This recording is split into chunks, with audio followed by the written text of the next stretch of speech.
आज हमारी मंजिल जो है सिंध की सहर अंगेज़ इस धरती की खूबसूरती को उजागर करना है। हमारी मंजिल यहाँ से तकरीबन 40 किलोमीटर दूर है। संगरार का इलाका है और यहाँ पे लहलहाते खेत, सरसब्ज़ ज़मीनें व बीच से गुज़रने वाली खूबसूरत नहर में वो जो खूबसूरती है हमें उसको दिखाना है आपको। हमारा रास्ता जो है रोड़ी से शुरू होगा और फ़कीराबाद, फिर चले जाएंगे हम गाज़ी के बारी चौक तक जाएंगे ताकि आपको वो दरमियान में आने वाली तमाम चीज़ें दिखाएंगे जो कि एक खूबसूरती है इस सरज़मीन की, इस धरती की। आइए मेरे साथ रहिए।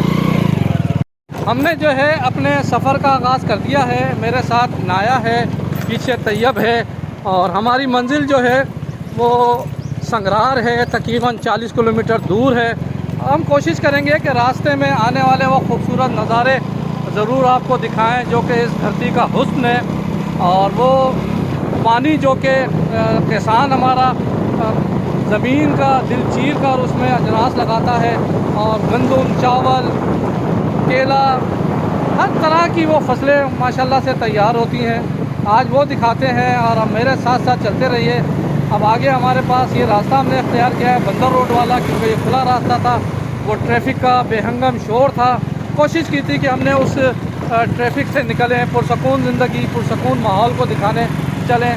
यही हमारा मकसद है कि चलते फिरते अपनी हर वो चीज़ को नुमाया करें जो इस सिंध की, इस शहर की खूबसूरती में अपना मुकाम रखती है। इस वक्त जो है ये आपके सामने जो है दरिया है और इस रोड़ी पुल आपको नज़र आ रहा होगा और लोग यहाँ पे तैराकी कर रहे हैं। इंशाल्लाह आगे भी आपको दिखाएंगे इस रोड़ी पुल से क्रॉस होने के बाद कि हम कहाँ तक जा रहे हैं, कैसे जाएंगे। हमने जो है रोड़ी पुल का रास्ता इख्तियार किया है और हम रोड़ी से होते हुए लैंसडाउन ब्रिज क्रॉस करेंगे। नेवी पार्क से हम सीधा रास्ता बदरिया बेड़ी चौक जो है हम जाएंगे गुलामबंद की तरफ। ये आपके सामने जो है हमारे वो रोड़ी, ये हम हज़रत सदरुद्दीन बादशाह के मज़ार के नज़दीक से गुज़र रहे हैं और ये आपके सामने वो तारीख़ी पुल है, लैंसडाउन ब्रिज जिसे कहते हैं। और ये पूरी दुनिया में हमारे सक्खर रोड़ी की ये पहचान है। ये जड़वा शहर को मिलाने के लिए भी एक अहम ज़रिया है और आजकल इस पे काम चल रहा है, इसकी तज़ीन और आइश का सिलसिला जारी है।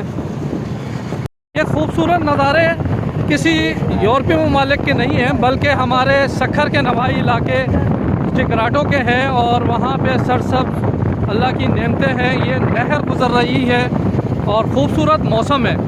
इस मौसम को एंजॉय करने के लिए ये तीन जो है ये मनचले इस टाइम निकले हैं और बग़ैर किसी हिफाजती इक़दाम के इन्होंने जो सक्खर से मुँह उठाया और चल पड़े। इस टाइम असर का वक्त है और कुछ ही लम्हों के बाद जो है ये खूबसूरत नज़ारे देखें। सूरज ढल रहा है और सियाह सफ़ेद सुरमई बादल हमारे साथ साथ चल रहे हैं ताकि ये धूप से बच सकें। तकरीबन हमारा 40 मिनट का ये सफ़र है जो सक्खर से शुरू हुआ था और ये कोई 38 से 40 किलोमीटर का आखिरी वो सफ़र है। ये खूबसूरत ग्रीन दरख्त जो है हमारा इस्तकबाल कर रहा है और मौसम इंतहाई खुशगवार है। ऐसा महसूस होता है कि जब हम वापस लौटेंगे खैर से तो ये बारिश का सिलसिला शुरू हो चुका होगा। ये गन्ने की फसल आपके सामने है और आइंदा 4 माह बाद ये फसल बिल्कुल अपने जोबन पर होगी और क्रशिंग का सीज़न शुरू होगा। जबकि ये जितने खजूर के दरख्त हैं वो अपनी फसल दे चुके हैं और वो मार्केटों में पहुंच चुकी है।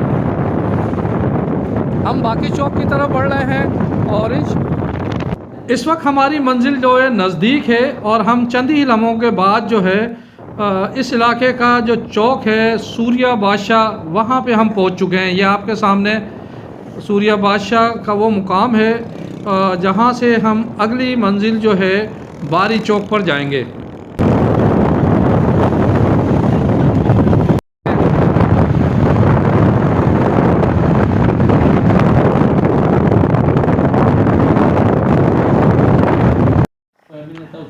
हमारा सक्खर से शुरू होने वाला सफ़र जो है इस टाइम बारी चौक के नज़दीक ये गांव हज़रत गुल पठान का है और ये सुरमई लाल बादल इंतहाई खूबसूरत मंज़र पेश कर रहे हैं। मुझे उम्मीद है कि इस स्टोरी में आपको बहुत सी चीज़ें पसंद आई होंगी और मज़ीद बेहतरी के लिए मुझे इनबॉक्स में अपनी राय से ज़रूर आगाह कीजिएगा। परवेज़ ख़ान, मीडिया पॉइंट 071 सक्कर।